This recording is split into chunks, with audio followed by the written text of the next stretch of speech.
Bismillahirrahmanirrahim. Assalamualaikum warahmatullahi wabarakatuh. Alhamdulillahirrabbilalamin. Assalatu wassalamu ala asrofil anbiya'i wal mursalin wa ala alihi washabihi ajmain, amma ba'du. Di sini saya sebagai moderator kelompok 4 yaitu akan membahas terkait dengan strategi pembelajaran kooperatif. Yang pertama yaitu mengenai pengertian pembelajaran kooperatif. Menurut Wikipedia, pembelajaran kooperatif atau cooperative learning merupakan istilah umum untuk sekumpulan strategi pengajaran yang dirancang untuk mendidik kerjasama kelompok dan interaksi antara siswa. Nah, dari beberapa definisi di atas dapat diperoleh bahwa pembelajaran kooperatif merupakan salah satu pembelajaran efektif dengan cara membentuk kelompok-kelompok kecil untuk saling bekerja sama, berinteraksi, dan bertukar pikiran dalam proses belajar. Nah, dalam pembelajaran kooperatif, belajar dikatakan belum selesai jika salah satu teman dalam kelompok belum menguasai pembelajaran. Jadi, dengan adanya pembelajaran kooperatif, para peserta didik dapat maksimal dalam proses belajar mengajar berlangsung. Nah, untuk slide selanjutnya akan dijelaskan oleh rekan saya. Baiklah, di sini saya akan menjelaskan mengenai unsur-unsur dan karakteristik pembelajaran kooperatif. Yang pertama itu unsur-unsur, di mana unsur-unsur ini yang pertama itu saling ketergantungan positif. Dalam arti saling ketergantungan positif itu yang bagaimana? Saling ketergantungan positif itu artinya sifat yang menunjukkan saling ketergantungan satu sama lain terhadap kelompok yang secara positif. Yang kedua ada tanggung jawab perseorangan. Nah, setiap seseorang itu harus mempunyai bertanggungjawaban, di mana bahwa setiap individu di dalam kelompok itu mempunyai tanggung jawab untuk penyelesaian masalah yang dihadapi oleh suatu kelompok tersebut. Terus yang ketiga ada interaksi tatap muka. Nah, interaksi tatap muka ini bahwa setiap kelompok itu harus diberikan kesempatan untuk bertemu muka dan saling berdiskusi sesama antar anggotanya. Terus yang keempat, komunikasi antar anggota, di mana komunikasi antar anggota ini bahwasanya dalam suatu berdiskusi atau kerjasama diperlukan adanya komunikasi antar anggota yang satu dengan anggota yang lainnya. Terus yang terakhir, evaluasi proses kelompok, dalam arti bahwa proses perolehan jawaban permasalahan yang dikerjakan oleh kelompok itu secara bersama-sama. Selanjutnya yaitu karakteristik pembelajaran kooperatif. Yang pertama, dalam kelompok siswa haruslah beranggapan bahwa mereka sehidup sepenanggungan. Arti dari sepenanggungan tersebut bisa diartikan senasib yang sama. Kedua, siswa memiliki tanggung jawab terhadap siswa lain dalam suatu kelompok. Yang ketiga, siswa haruslah berpandangan bahwa semua anggota di dalam kelompoknya memiliki tujuan yang sama. Yang keempat, siswa haruslah membagi tugas dan tanggung jawab yang sama di antara anggota kelompoknya. Kelima, siswa akan diberikan evaluasi atau penghargaan yang berpengaruh terhadap evaluasi keseluruhan anggota kelompok. Yang keenam, siswa berbagi kepemimpinan, di mana kepemimpinan ini mereka membutuhkan keterampilan untuk belajar bersama selama proses pembelajaran. Dan yang ketujuh atau yang terakhir, siswa akan diminta bertanggung jawab secara individual materi yang ditangani di dalam suatu kelompok tersebut. Baik, di sini saya akan melanjutkan presentasi dari Martia Ade. Nah, tadi kan udah dibahas tentang apa itu pengertian dari pembelajaran kooperatif, apa itu unsur-unsur dari pembelajaran kooperatif. Sekarang kita bahas tentang tipe-tipe dari pembelajaran kooperatif.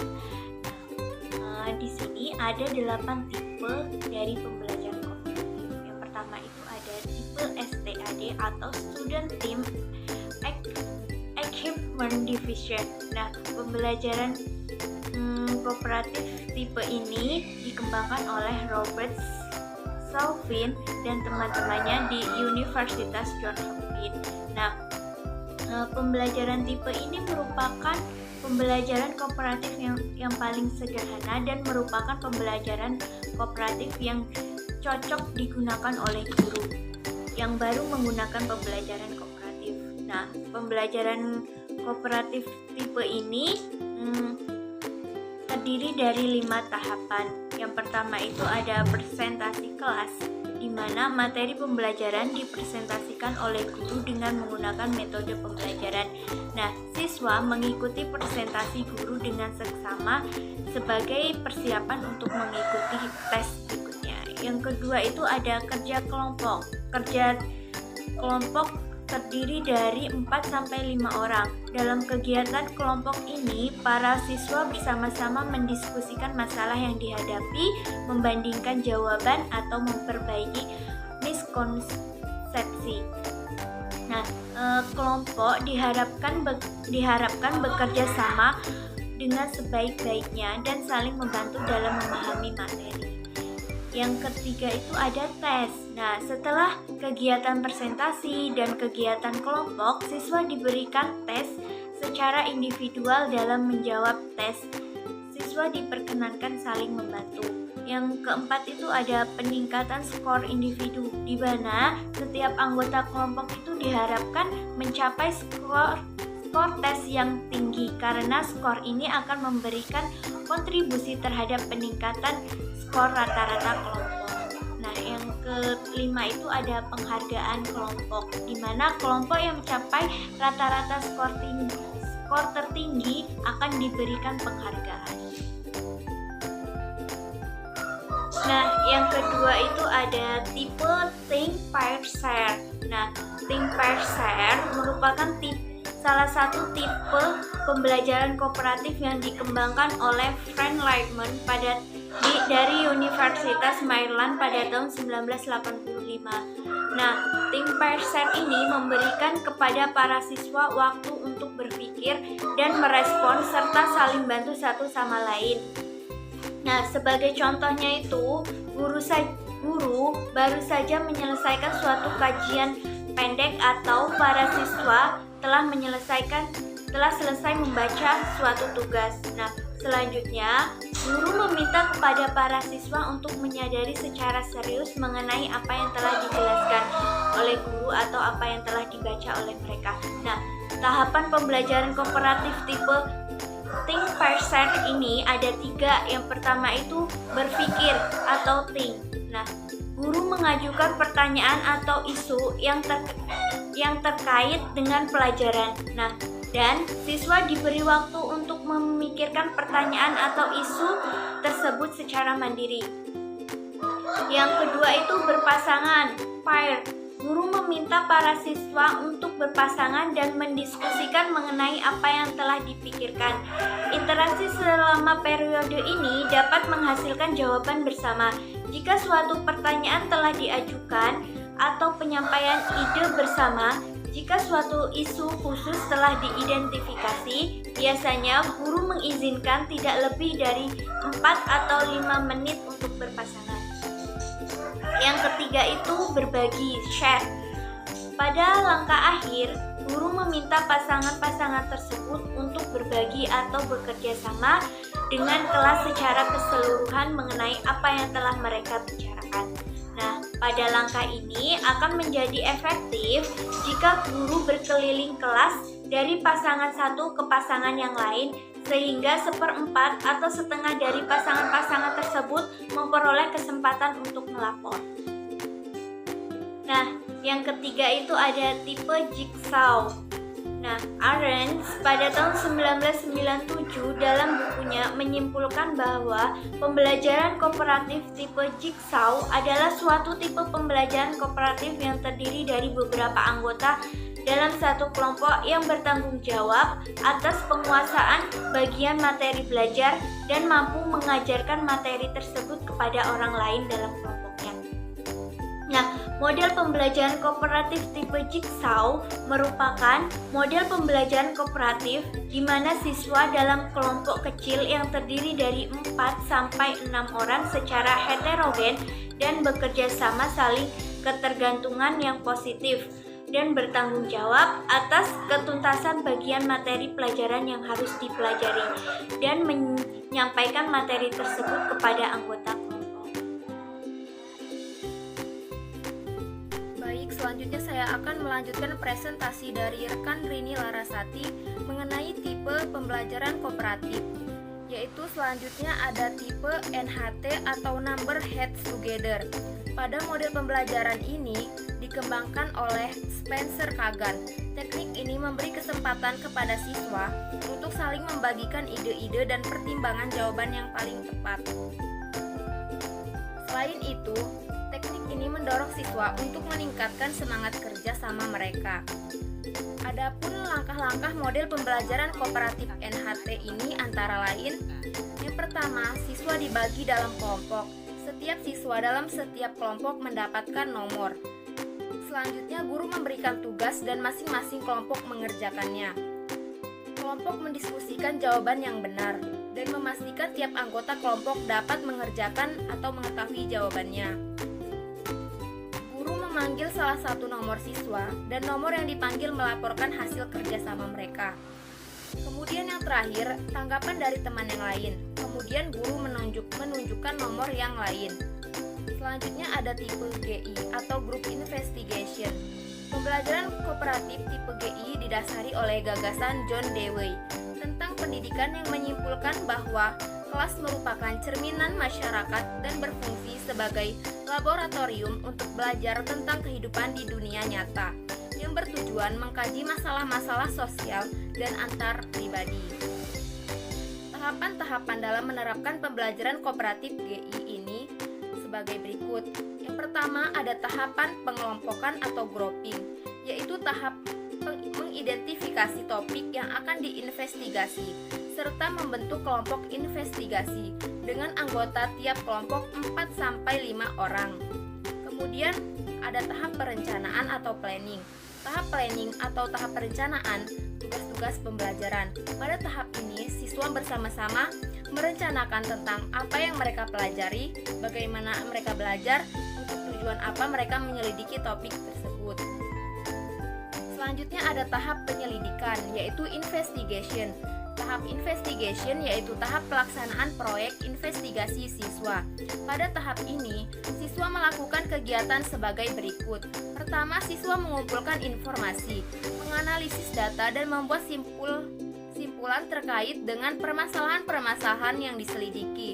Kemudian masing-masing anggota kelompok memberikan masukan pada setiap kegiatan kelompok. Lalu, siswa saling bertukar, berdiskusi, mengklarifikasi dan mempersatukan ide dan pendapat.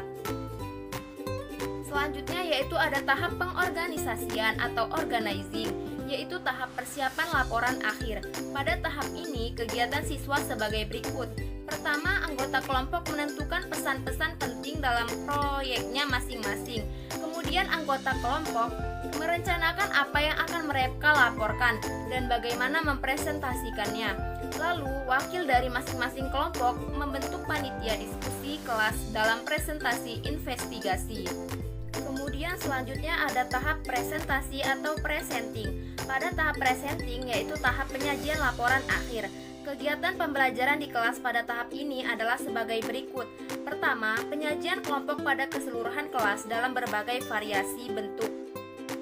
Kelompok yang tidak sebagai penyaji terlibat secara aktif sebagai pendengar. Kemudian pendengar mengevaluasi, mengklarifikasi dan mengajukan pertanyaan atau tanggapan terhadap topik yang disajikan. Yang terakhir ada tahap evaluasi atau evaluating. Pada tahap evaluasi atau penilaian proses kerja dan hasil proyek siswa. Pada tahap ini kegiatan guru atau siswa dalam pembelajaran sebagai berikut, yaitu siswa menggabungkan masukan-masukan tentang topiknya, pekerjaan yang telah mereka lakukan, dan tentang pengalaman efektifnya. Kemudian guru dan siswa mengkolaborasi mengevaluasi tentang pembelajaran yang telah dilaksanakan, dan penilaian hasil belajar haruslah mengevaluasi tingkat pemahaman siswa. Kemudian ada tipe CIRC atau Cooperative Integrated Reading and Composition, yaitu ada 5 fase. Yang pertama ada fase orientasi. Pada fase ini guru memberikan pengetahuan awal siswa tentang materi yang akan diberikan. Yang kedua ada fase organisasi. Guru membagi siswa ke dalam beberapa kelompok dengan memperhatikan keheterogenan akademik, membagikan bahan bacaan tentang materi yang akan dibahas kepada siswa. Selain itu, menjelaskan mekanisme diskusi kelompok dan tugas yang harus diselesaikan selama proses pembelajaran berlangsung. Kemudian ada fase pengenalan konsep, dengan cara mengenalkan tentang suatu konsep baru yang mengacu pada hasil penemuan selama eksplorasi. Pengenalan ini bisa didapat dari keterangan guru, buku paket, film clipping, poster atau media lainnya. Selanjutnya ada fase publikasi, yaitu siswa mengkomunikasikan hasil temuan-temuannya, membuktikan, memperagakan tentang materi yang dibahas baik dalam kelompok maupun di depan kelas. Kemudian yang terakhir ada fase penguatan dan refleksi. Pada fase ini, guru memberikan penguatan berhubungan dengan materi yang dipelajari. Selanjutnya, siswa pun diberi kesempatan untuk merefleksikan dan mengevaluasi hasil pembelajarannya.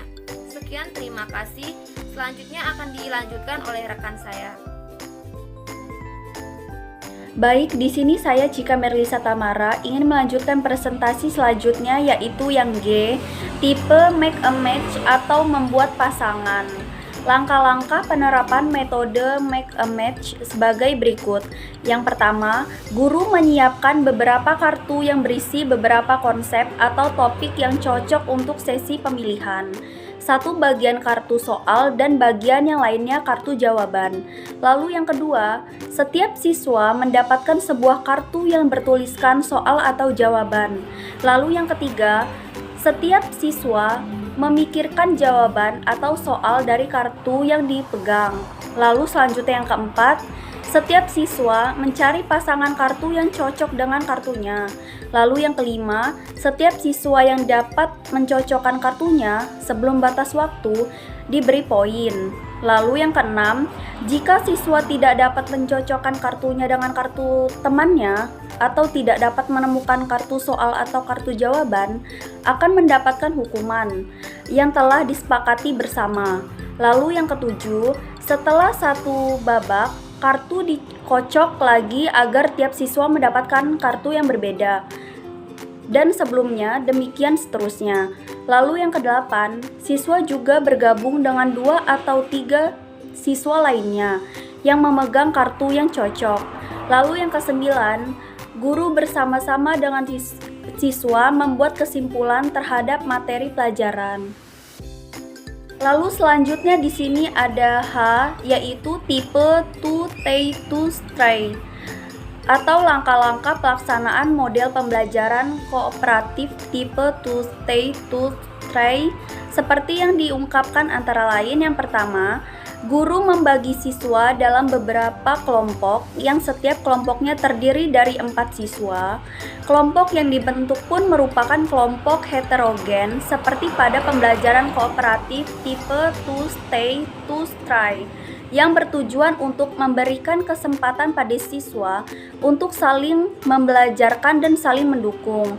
Lalu yang kedua, guru memberikan subpokok bahasan pada tiap-tiap kelompok untuk dibahas bersama-sama dengan anggota kelompoknya masing-masing. Lalu yang ketiga, siswa bekerja sama dalam kelompok beranggotakan 4 orang. Hal ini bertujuan untuk memberikan kesempatan kepada siswa untuk dapat terlibat secara aktif dalam proses berpikir. Lalu yang keempat, setelah selesai, 2 orang dari masing-masing kelompok meninggalkan kelompoknya untuk bertemu ke kelompok lain. Lalu yang kelima, 2 orang yang tinggal dalam kelompok bertugas membagikan hasil kerja dan informasi mereka ke tamu mereka.